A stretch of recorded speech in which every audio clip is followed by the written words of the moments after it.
জীবন সবসময় আমাদের ইচ্ছা বা পরিকল্পনা অনুযায়ী চলে না। আমরা সবাই খারাপ সময়ের মধ্য দিয়ে যায়। তখন মনে হয় সব কিছুই শেষ, চারিদিকে শুধু অন্ধকার দেখি। তখন আমরা এই সময়টাকে যে কোনো উপায়ে পার করতে চাই, কিন্তু সত্যিটা কি জানেন?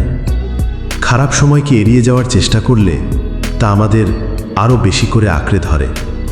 এই সময়টা কাটিয়ে ওঠার প্রথম ধাপ হল পরিস্থিতিকে মেনে নেওয়া।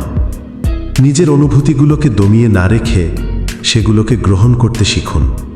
যখন আপনি নিজের অবস্থাকে স্বীকার করবেন, তখন সামনে এগোনোর শক্তি খুঁজে পাবেন। মনে রাখবেন, সামনে এগোনো মানে এই নয় যে আপনাকে এক লাফে পাহাড় ডিঙিয়ে যেতে হবে। ছোট ছোট পদক্ষেপ নিন। আজ হয়তো শুধু বিছানা থেকে উঠে দাঁড়ালেন, কাল দরজার বাইরে বের হলেন, তারপর দিন রাস্তায় হাঁটা শুরু করলেন।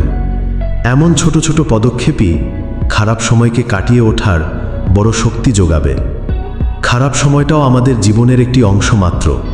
এটা পুরো জীবন নয়, এবং এটা চিরস্থায়ীও নয়। এই কঠিন সময়গুলো আপনাকে অনেক কিছুই শেখাবে, ভেতর থেকে আপনাকে আরও শক্তিশালী করে তুলবে। গভীর রাতের পরেই ভোরের আলো ফুটে ওঠে। তাই বর্তমান খারাপ সময় বা অবস্থাকে মেনে নিন আর সামনে এগিয়ে যান। আপনি অবশ্যই পারবেন।